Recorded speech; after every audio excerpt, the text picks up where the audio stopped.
I'm not a college football guy. I'm really not. I just don't want Mac Jones. All of the other guys have elite athletic characteristics, right? And I have spent enough time watching Russell Wilson, Kyler Murray, Josh Allen, those types just slaughter a very good defense. So it's like the Niners defense. And so I see these quarterbacks with these extra elite skills beyond being good football throwers, right? Beyond that skill, they have their legs, and I see what it does to a very good defense. And I feel how debilitating it is to watch your team play those guys. And I would like for the 49ers to put that fear into other fan bases.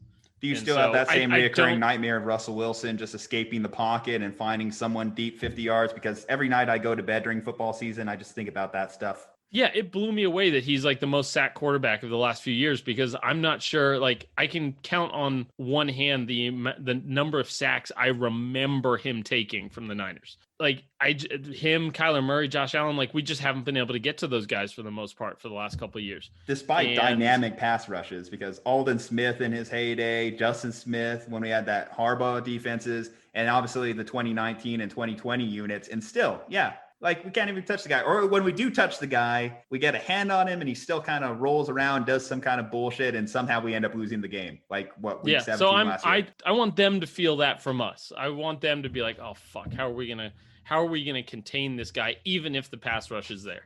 That's my thing. And here's the thing that I feel like I'm out on an island and there's not very many people on this island with me, but I'm not entirely confident that Kyle Shanahan is going to pick the right guy.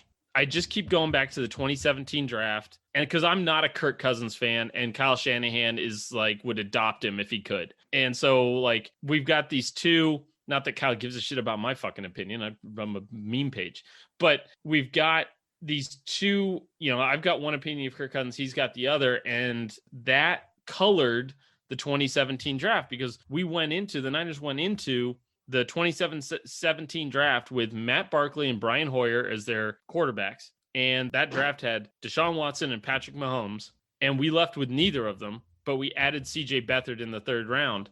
And you just can't tell me that nobody saw Patrick Mahomes being good. Andy Reid traded up for him. Andy Reid knows quarterbacks. He traded up for him, and that won them a Super Bowl and potentially flip things around. Add on to that, they traded up for CJ too. They traded up for CJ as well, so it's not like they really wanted him. Yeah. So it's like, you've got like, this is going to be a very rough month for me. I'm just anxious about this pick. I'm just anxious about whether or not they're capable of being able to project the guy to the next level. Like the potential Mac Jones pick terrifies me because I feel like if you didn't have Jimmy G, like if they traded Jimmy G for a second round pick this year, sure, fine. Go up and get Mac Jones, because we need somebody who's NFL ready, and he feels very NFL ready. Today's pro day aside, feels that way. Like I don't watch these guys play. He just feels a little more pro ready, and that's what the other people are saying. But we have Jimmy G, so we should be able to take a guy that we can project that's going to get, maybe to that Josh Allen, that Patrick Mahomes level, Russell Wilson's level, like that. I want that guy. I don't want the guy that's NFL ready tomorrow. I want the guy that in 5 years is going to be a top 7 quarterback. Well, that's another storyline, obviously, because the Niners have so brazenly said Jimmy's going to be on this team in 2021. They had a press conference yesterday, Kyle, John Lynch, and made it a point to say, hey, we think a pissed off Jimmy is good for us.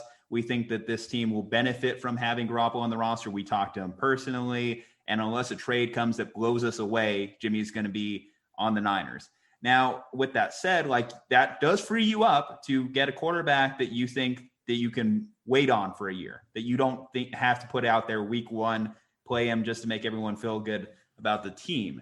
Those guys, I think, are more so Trey Lance, who's a lot of people consider him a little bit more of a developmental thing. He averaged about 18 pass attempts in college. He only had one showcase game because NDSU didn't play any games because of all the COVID restrictions and everything. Justin Fields, as a Ohio State quarterback, obviously that is kind of one of those big stigmas that he has to overcome. And a lot of people look at him like he still can add tools to this game. He can still develop under like a Kyle Shanahan system.